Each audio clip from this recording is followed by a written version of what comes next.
우리가 인생 살아갈 때 먹고 마시는 것은 굉장히 큰 의미가 있습니다. 우리 모든 인생에 많은 일들이 어떻게 보면 먹는 것으로 시작해서 또 먹는 것으로 끝이 나죠. 예전에 맞선 볼 때, 요즘은 미팅이나 소개팅이라고 하는데 80년대 맞선 볼 때는 어디 갔는지 아세요? 빵집 갔습니다. 독일 빵집, 무슨 빵집, 또 어떤 분들은 무슨 청자 다방 그런 데서 만나셨다고 하는데, 처음 보는 사람 사이에도 뭔가 마실 거, 뭔가 먹을 걸 두고 그 만남을 시작을 합니다. 요즘은 빵집은 안 가지만 무슨 스파게티라든가 경양식, 고급 레스토랑 이런 데서 맞선과 또 소개팅을 하기도 합니다. 처음 만날 때도 먹을 것을 사이에 두고 이야기를 이어가죠. 그럼 우리가 회사 다니면서 또 동료들과 또 선후배가 또 한마음 한뜻이 되기 위해서 회사에서는 뭘 합니까? 회식이라는 것을 합니다. 그래서 먹는 것을 통해서 단합이 되고 또 먹는 것을 통해서 또 서로의 또 의견도 나눌 수 있는 그런 시간을 갖습니다.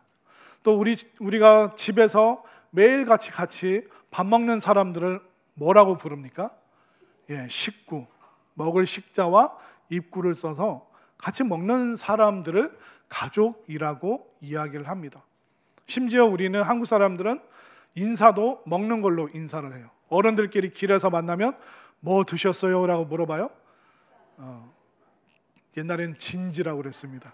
진지 드셨어요? 식사하셨어요? 그렇게 물어봅니다. 또 아이들을 만나면 뭐라고 그럽니까? 야, 너 밥은 먹고 다니냐? 밥 잘 챙겨 먹어라. 사실 요즘 끼니를 굶는 사람이 어디 있겠습니까? 그런데 먹는 것이 우리 일상에 어떻게 보면 대부분을 차지하다 보니까 우리는 밥을 잘 먹는지, 밥을 잘 챙겨 먹고 있는지, 그리고 먹는 것으로 처음 만나는 사람과의 만남을 이어가고 또 동료들과 회식을 하면서 또 매일 같이 밥을 먹는 사람들을 우리는 식구라고 부르면서 그렇게 살아가고 있습니다. 그리고 또 그런 표현 아시죠? 한솥밥 먹고 있습니다. 이게 무슨 말입니까? 같은 직장이나 또 같은 운명을 공유하고 있을 때 제가 아드님과 한솥밥 먹고 있는 사람입니다. 그렇게 이야기를 하고 있습니다. 그러니까 한솥밥을 먹는다는 것은 인생을 공유하는 것입니다. 우리가 11시 예배 끝나면 여러분들 다 어디로 가세요? 식당으로 가서 뭐 하십니까? 한솥밥을 나눠 먹고 있죠. 그러니까 한솥밥을 먹는 것은 같은 운명, 또 같은 인생을 살아간다는 뜻이 거기에 있습니다. 그래서 우리가 같이 밥을 안 먹고 그냥 스쳐 지나가면 그 사람은 기억되지 않아요. 그런데 같이 밥을 먹으면서 대화를 나누면 그 사람과 나는 인생을 공유하는 것이죠. 그리고 같이 어려울 때 밥 먹으면 그 사람과는 더 애틋합니다. 저도 이게 예전에 청년부 사역을 하다 보면 청년들 데리고 선교지도 가고 또 어른들 모시고 또 이렇게 선교지 가다 보면 선교지가 보통 어려운 게 아닙니다. 날이 더울 때도 있고 또 먹는 것도 좀 잘 안 맞고 잠자리도 불편하고, 그러니까 여러 사역을 하다가 너무 배가 고픈 상태에서 막 허겁지겁 막 밥 먹다 보면 막 서로 웃음이 나오죠. 우리 이렇게 막 배고프게 먹어본 적이 언젠지, 또 서로 또 다른 나라 음식 먹으면서 향이 어떤지 또 맛은 어떤지 막 대화를 나눕니다. 그렇게 선교지에서 어려운 순간에 힘들 때 한솥밥을 먹은 사람들은 스쳐 지나가는 것이 아니라 늘 기억에 남아있죠. 그분들과 함께 밥 먹었던 그 식탁의 모습, 또 그날의 날씨, 또 그날의 어떤 분위기, 그래서 같이 한솥밥을 먹은 사람들은 같은 운명을 갖고 있기 때문에 그 모든 것을 추억하고 기억할 수 있는 것입니다. 그런데 오늘 본문 말씀에 보면 예수님과 한솥밥을 먹었던 제자들이 예수님을 떠나가는, 예수님으로부터 멀어지는 그 장면을 보게 됩니다. 같은 운명으로 예수님만 따르겠습니다라고 처음에 고백했던 사람들이 어떻게 예수님으로부터 멀어질 수 있지? 우리가 오늘 말씀을 통해서 어떻게 하면 예수님과 한솥밥 공동체가 될 수 있고, 어떻게 하면 우리가 예수님께서 주시는 그 생명을 우리가 받아 누릴 수 있는지 오늘 말씀을 통하여 많은 것을 깨닫고 다시 한번 결단하고 믿는 우리 모두가 될 수 있기를 바랍니다. 자, 한솥밥 먹던 사람들이 예수님으로부터 멀어지고 있습니다. 자, 이유가 뭘까요? 자, 이 60절 말씀을 보겠습니다. 60절 말씀 함께 읽습니다. 시작. 제자 중 여럿이 듣고 말하되 이 말씀은 어렵도다. 누가 들을 수 있느냐 한데. 그러니까 예수님께서 영생의 말씀, 이 땅에 있는 빵으로 하늘의 생명을 말씀해 주셨습니다. 근데 그 말씀이 어렵다라고 마음에 좀 들지 않는다, 그 얘기를 하고 있는 겁니다. 근데 그렇게 수군수군 되다가 66절 말씀을 볼까요? 66절 시작. 그때부터 그의 제자 중에서 많은 사람이 떠나가고 다시 그와 함께 다니지 아니하더라. 너무나도 안타깝죠. 왜 그들이 예수님을 떠나갔을까요? 예수님을 환호하고 예수님을 우리의 왕으로 옹립합시다, 그렇게 열정적으로 열광했던 그들이 예수님으로부터 멀어지고 있습니다. 왜 그러냐면 이 사람들은 빵이 제공되는 그 동안까지는 예수님을 인정을 합니다. 예수님을 통해서 건강의 문제를 해결 안 받고 귀신 들렸던 문제를 해결 안 받고 배고팠는데 이 육신의 그 배고픔을 해결해 주고, 예수님이 혜택 주시는 건 좋다, 예수님의 혜택을 받아 누리고 싶다, 그 동안은 내가 예수님 따르겠다. 그런데 우리가 이 지상의 복을 바라는데 자꾸 천상의 복, 그냥 우리는 이 땅에서 잘 먹고 잘 살고 이 땅에서 영원히 살고 싶은데 자꾸 하늘의 생명, 복음에 대해서, 진리에 대해서 말씀하시니까 이 땅의 것만 관심사를 갖고 있는 그 사람들, 근데 군중도 아니고 무리도 아니고 심지어 제자들 중에 예수님으로부터 등을 돌린 사람들이 있습니다. 먹고 마시는 것까지는 좋다는 겁니다. 이런 예수님이 왕이 되신다면, 우리의 황제가 되신다면 우리는 평생 무상급식으로 매일매일 배고프지 않고 배부를 수 있겠구나. 그런데 이 땅의 빵이 아니라, 이 땅의 밥이 아니라 자꾸 하늘의 생명을 말씀하시니 이 제자들이 혼란스러운 거예요. 그리고 예수님이 실망스러운 거예요. 왜냐하면 이 오병이어의 기적 이후에 매일매일 그 혜택과 그 기적을 우리에게 보여줬으면 좋겠는데, 이제 예수님께서 빨리 오병이어를 또 보여주시는 것이 아니라, 또 먹을 것을 공급하시는 것이 아니라 하나님 나라 복음을 말씀하시니까 제자들이 실망하고 본인들의 원하는 것이, 욕구가 채워지지 않으니까 예수님으로부터 떠나갈 그 핑계를 그들이 명분을 지금 찾고 있는 것입니다. 이게 바로 인간의 본성입니다. 여러분들, 우리의 마음이, 사람의 마음이 얼마나 나약합니까? 그리고 인간이 얼마나 불쌍한 존재입니까? 그뿐만 아니라 인간은 악합니다. 나약하고 불쌍하고 악한 존재가 보이지 않는 하나님 나라를 얘기하니까 어렵다, 이해가 안 된다. 예수님의 살과 피를 먹으라니 우리가 식인종이냐? 그러면서 이 보이는 것으로 보이지 않는 것을 설명하시는 이 예수님의 말씀을 받아들이지 못하니까 이들이 예수님을 떠나고 있는 것이죠.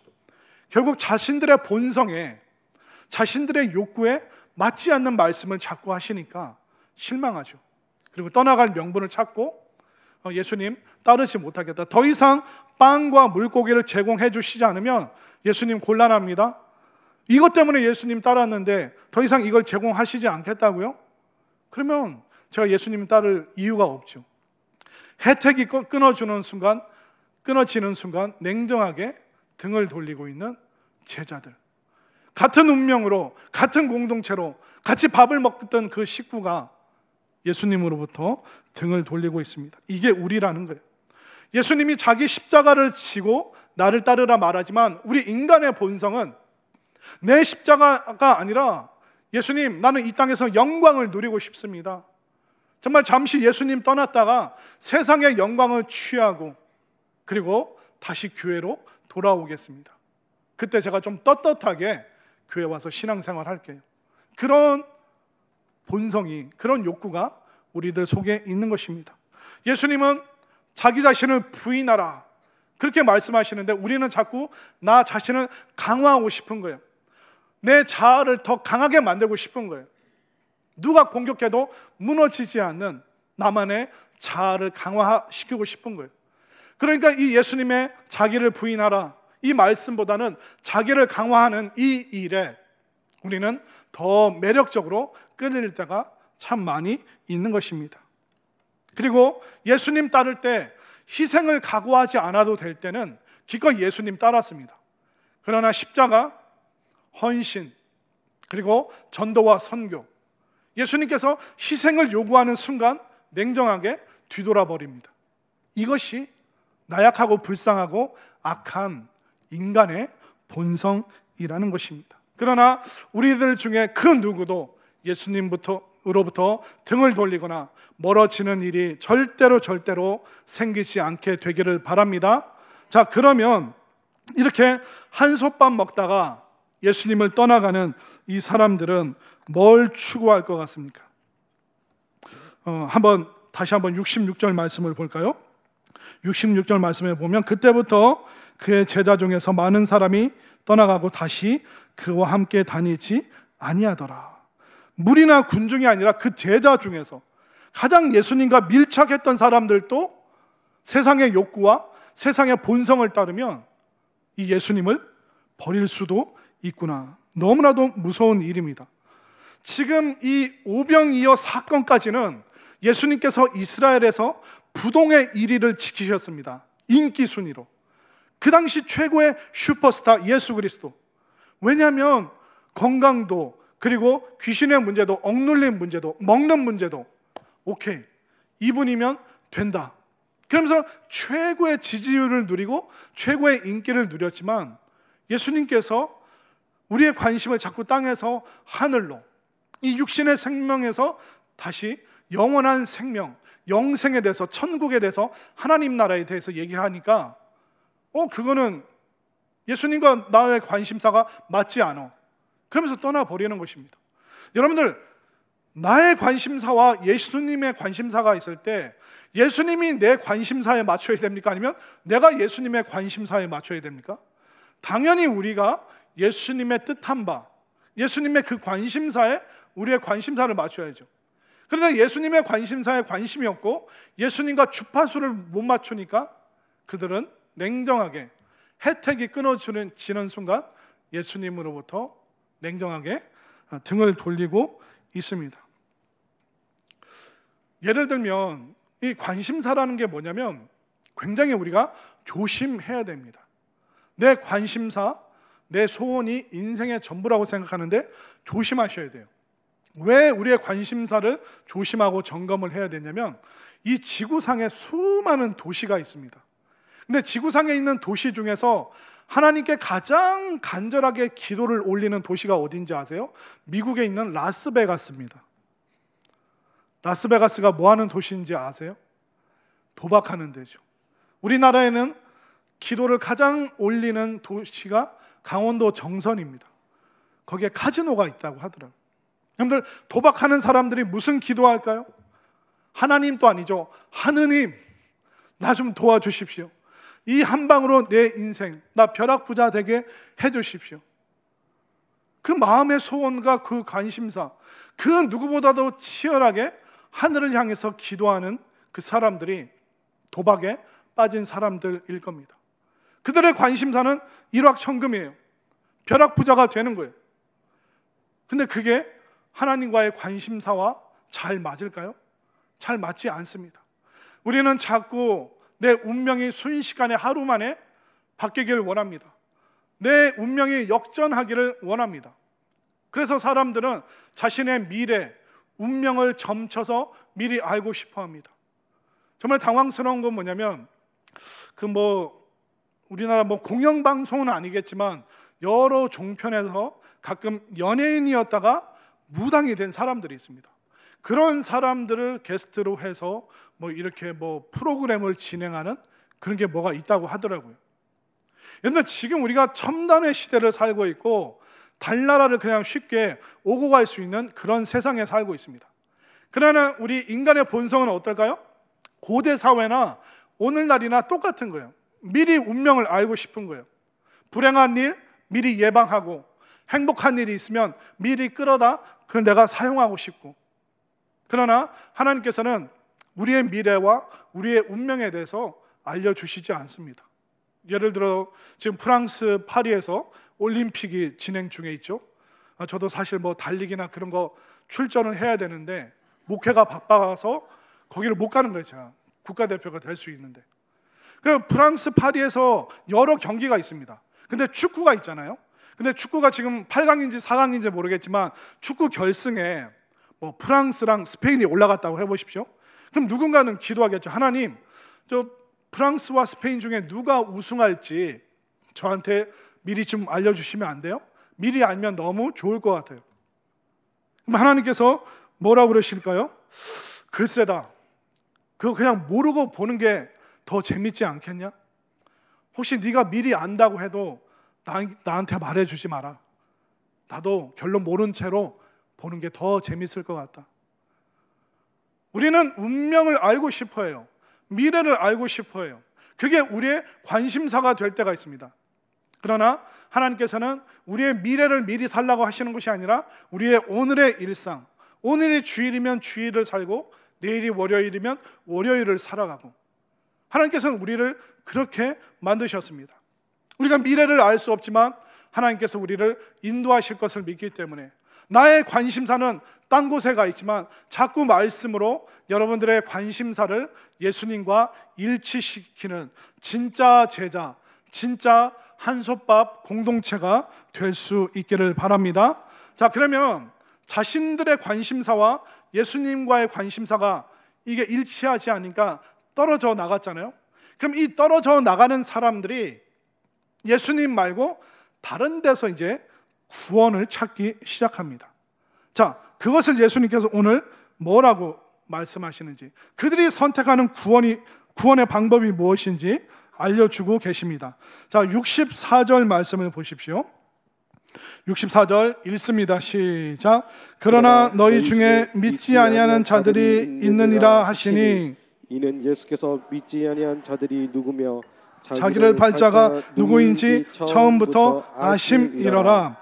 예수님으로부터 떠날 뿐만 아니라 곁에 있어서 예수님을 팔 사람도 있다고 말씀하고 계십니다. 그리고 더 구체적으로 70절과 71절, 70절 제가 71절 여러분들, 예수께서 대답하시되 내가 너희 12를 택하지 아니하였느냐, 그러나 너희 중에 한 사람은 마귀니라 하시니, 이 말씀은 가론 시몬의 아들 유다를 가리키심이라. 그는 12 중에 하나로 예수를 팔 자라라. 그러니까 가룟 유다도 본인의 관심과 예수님의 관심사가 일치하지 않는 거예요.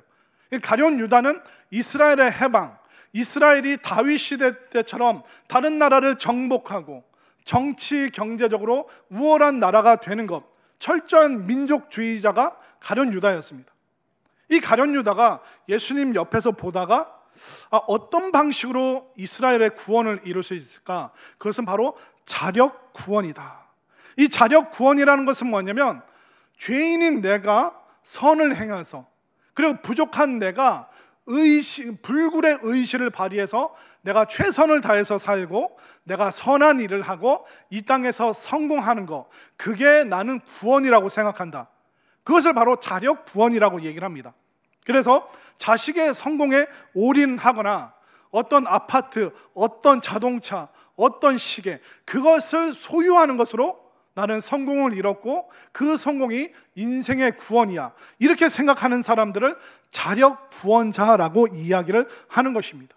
그렇기 때문에 예수님 곁에 있던 그들이 예수님으로부터 멀어진 그들이 찾을 것은 자력 구원밖에 없는 거예요.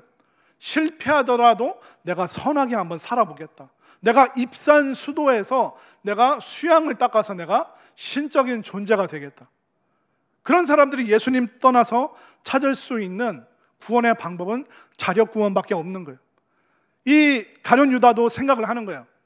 예수님이 자꾸 십자가를 말씀하시고 하나님 나라 말씀하시고 그리고 죄인들을 위해서 죽겠다고 말씀하시는데 저건 저렇게 해서는 안 돼. 예수님의 저런 방식으로는 이스라엘을 구원할 수 없어. 그래서 가룟 유다가 생각한 자력 구원은 뭐냐면 예수님과 로마를 충돌시키자.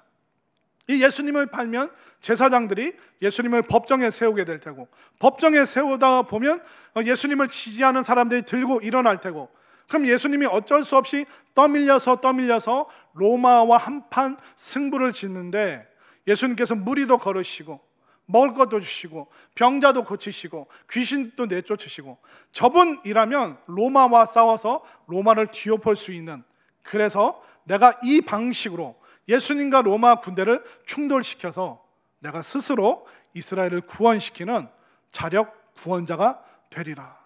결국 예수님을 떠나는 사람, 예수님 곁에 있어도 예수님을 믿지 않는 사람들은 스스로 자신의 열심으로 자신의 인생을 구원하려고 합니다.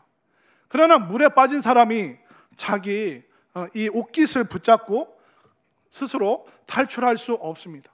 누군가가 손을 뻗어서 그 사람을 구해내 주지 않으면 구원받을 길이 없는 것이죠.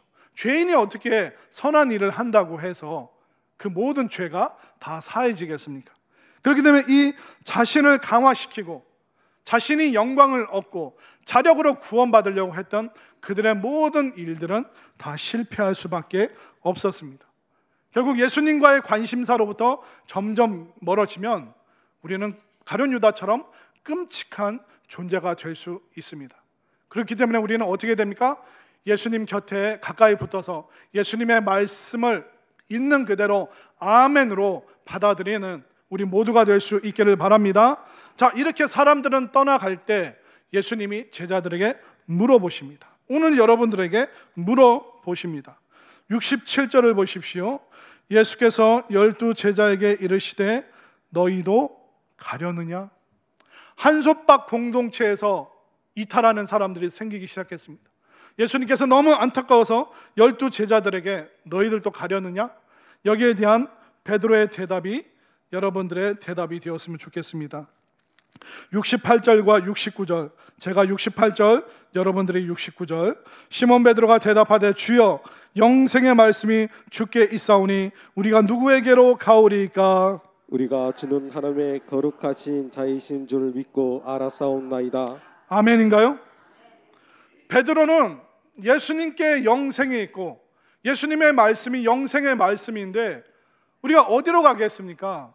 때로는 배고플 때도 있고 때로는 아플 때도 있고 때로는 인생 쓸쓸할 때도 있지만 예수님께 생명이 있는데 저희들이 어디 가서 생명을 구하겠습니까? 이 베드로의 고백이 여러분들의 고백이 되기를 바랍니다. 그렇기 때문에 이 인생 가운데 가장 불행한 사람이 누군지 아세요? 불신의 사람. 가장 불쌍한 사람은 믿어지지 않는 사람. 안 믿어져요.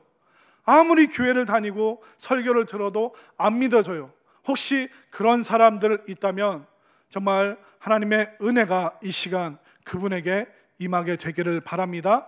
믿어지는 그 축복이 우리 모두에게 넘치게 되기를 바랍니다. 그렇기 때문에 예수님께서는 이 베드로의 이 믿음의 고백, 우리가 예수님을 통해서 영생 얻는 것도 다른 것이 아닙니다. 예수님이 보이는 것으로 보이지 않는 것 설명해 주신다고 하셨잖아요. 63절을 볼까요? 63절 읽습니다. 시작. 살리는 것은 영이니 육은 무익하니라. 내가 너희에게 이른 말은 영이요 생명이라.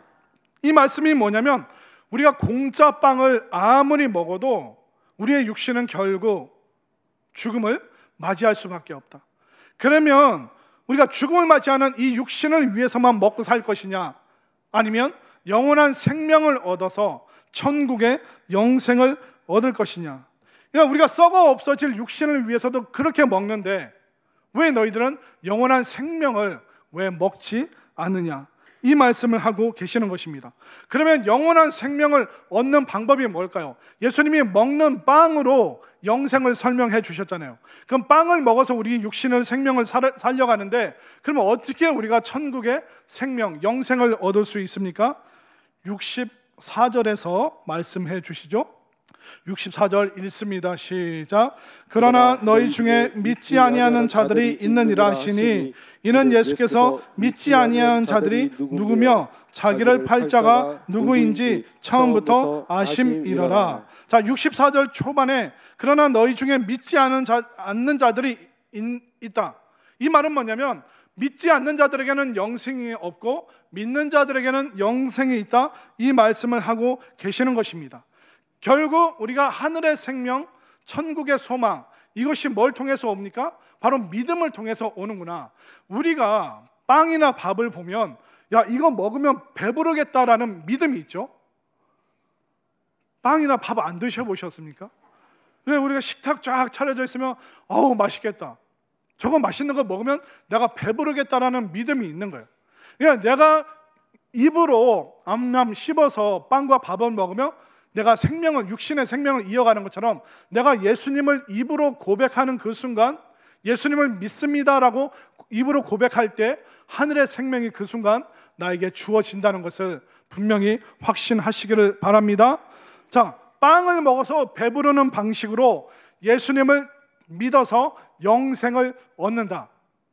이게 어렵습니까? 어렵다고 하시면 안 됩니다. 여러분들, 신앙이 절대로 복잡하거나 절대로 어려운 것이 아닙니다. 예수님께서 빵을 먹어서 네가 육신이 살아가지 않느냐? 그러면 하늘의 생명은 바로 나를 믿음으로 하늘의 생명이 들어오는 것이다.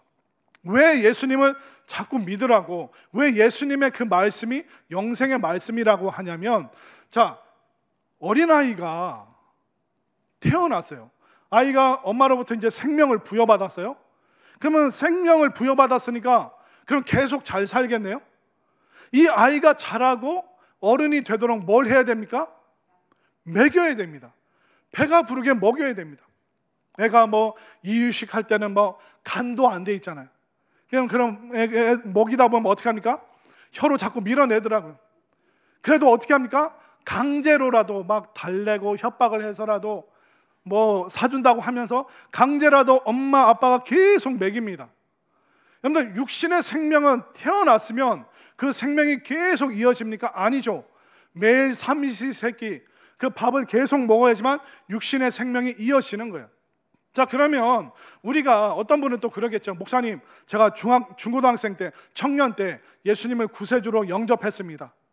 그러니까 그 이후에 그냥 뭐 어떻게 살든 내가 죽기 전에만 회개하면 천국 들어가는 건 따놓은 당상 아닙니까? 한번 구원은 영원한 구원이니까, 목사님 정말 재수 좋은 사람은 예수님 믿고 허랑방탕하게 살다가 100살 죽기 전 5분 전에 회개하고 예배드린 사람이 제일 재수 좋은 사람 아니. 농담도 그렇게 무서운 농담을 하시는 분들이 있더라고요. 똑같습니다. 아이가 태어났잖아요. 그럼 그 생명을 이어가기 위해서는 매일 먹어야 되는 거예요. 우리가 예수님 믿어서 구원 받았습니다. 근데 이 구원의 생명이 계속 이어지기 위해서 어떻게 됩니까? 예수님의 말씀, 그 생명의 말씀을 여러분들이 매일 끼니를 먹듯이 매일 예수님 믿습니다, 또 예수님의 말씀을 내가 아멘으로 받아들입니다, 이것이 영원토록 이어지게 되기를 바랍니다. 그러니까 예수님이 빵으로 하늘의 생명을 말씀해 주신 건 우리가 이 땅에 태어나서 매일 먹어서 살아가는 것처럼, 구원 받았어도 매일 예수님이라는 밥을 먹어야 되는구나, 매일 예수님이라는 이 말씀을 먹어야 되는구나. 우리가 한 번 구원은 영원한 구원이죠. 그런데 우리 사도 바울이 뭐라고 얘기를 했냐면, 나는 매일 죽노라. 그 말씀은 뭐냐면 본인의 본성을 알아요. 일 중심이기 때문에 때로는 사람들의 상황을 형편을 안 살피고 막 저돌적으로 일을 해갑니다. 그러다 보면 상처받고 힘들어하는 사람들이 있죠. 그러면서 사도 바울은 나는 매일 죽노라. 내가 예수님 주사 안 맞으면 내 죄악이 튀어나옵니다. 내가 예수님이라는 약을 먹지 않으면 내 좋지 않은 본성이 사람들을 상처 주고 힘들게 합니다. 사도 바울이 얼마나 대단한 사람입니까? 내가 다메섹에서 예수님 만났으니까 오케이, 내 인생 끝, 이제 나중에 어찌됐든 난 천국 간다. 그게 아니라 매일매일 나는 예수님 없으면 죽습니다. 나는 예수님 먹지 않고 예수님 주사 맞지 않고 예수님 약 없으면 나는 못 삽니다. 이것이 참된 영생을 소유한 사람의 생명력 넘치는 신앙이라는 것을 깨달으시길 바랍니다. 그렇기 때문에 자꾸 교회에서 여러분들 주일 성수하십시오, 주중에도 와서 예배 드리고 또 시간 되면 또 새벽마다 와서 기도 좀 하십시오.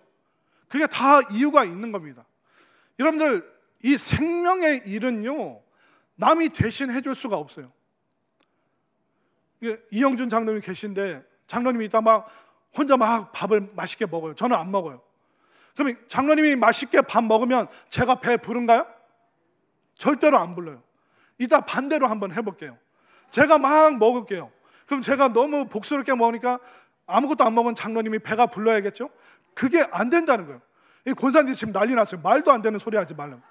그런데 생명의 일은요, 부모도 대신해 줄 수가 없는 거예요. 그러니까 내가 먹어야지 배가 부른 거지, 부모가 먹는다고 자식이 배부른 게 아니에요. 그러니까 내가 예수님 믿는다라고 고백해야지 하늘의 생명이 나에게 주어지는 것입니다. 다른 사람이 대신 믿어주고 다른 사람이 대신 천국 간다, 같이 간다, 이건 있을 수가 없는 거예요. 생명의 일은 그 누구도 대신해 줄 수가 없기 때문에 우리가 빵을 먹어서 육신이 살아가던, 매일매일 예수님 믿는다는 그 고백, 또 예수님의 그 말씀을 여러분들 빵처럼 매일 먹어서 이 영원한 생명이 끊임없이 이어질 수 있게 되기를 바랍니다.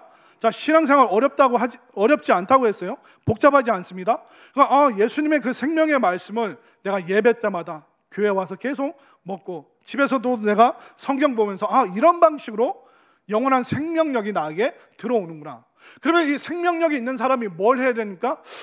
숨을 쉬어야 돼요. 우리가 영적인 호흡이 뭘까요? 기도를 통해서 우리가 영적인 호흡을 하는 거죠. 근데 우리가 막 먹는데 운동을 안 하면 안 돼요. 영적인 운동이 뭘까요? 바로 전도와 봉사와 선교의 일을 할 때 우리가 영적인 운동을 하는 거예요. 어떤 사람은 생명의 양식을 먹고 싶다고 해서 저 깊은 산속에 혼자 들어가서 혼자 성경 보고, 혼자 교리책 보고, 혼자 신학책 막 들여다보고, 그런 사람은 영적인 운동을 안 하기 때문에 영적인 비만, 지식적인 비만이 늘어서 그 사람은 산에서 내려와서 다른 사람 비난하는 일을 하는 거예요. 그렇기 때문에 우리가 생명의 말씀을 충만하게, 우리가 넉넉하게 받아서 먹고, 그리고 기도로 영적인 호흡을 하고, 또 전도와 봉사와 선교를 통해서 영적인 운동을 할 때 우리가 생명력 넘치는 신앙생활을 할 수 있다는 것을 믿으시기를 바랍니다. 우리 중에 한 사람도 빠짐없이 이 예수님의 말씀을 먹고 기도로 호흡하고 또 영적인 운동을 많이 할 수 있게 되기를 바랍니다. 그래서 우리 삶의 주인이 누구시죠? 바로 예수님이시죠. 그래서 우리가 예수님으로부터 절대로 떠나서는 안 되는구나. 때로는 예수님으로부터 혜택이 안 주어지네, 예수님이 왜 오병이어를 더 안 주시네, 그런 갈등과 어려움이 있을 수도 있습니다. 그러나 그런 어려움과 갈등이 있어도 절대로 고난 중에 예수님으로부터 등 돌리지 마시고, 힘들수록 더 예수님 가까이, 힘들수록 더 그 말씀의 충만한 세계로 들어오셔서 예수님과 동행하고 함께 살아가고 예수님과 한솥밥 먹는 믿음의 공동체가 되어서 우리 모두가 정말 하나님이 기뻐하시는 그 구원의 역사, 부흥의 역사를 감당하는 우리 성산교회가, 또 모든 성도님들이 될 수 있기를 간절히 소망합니다.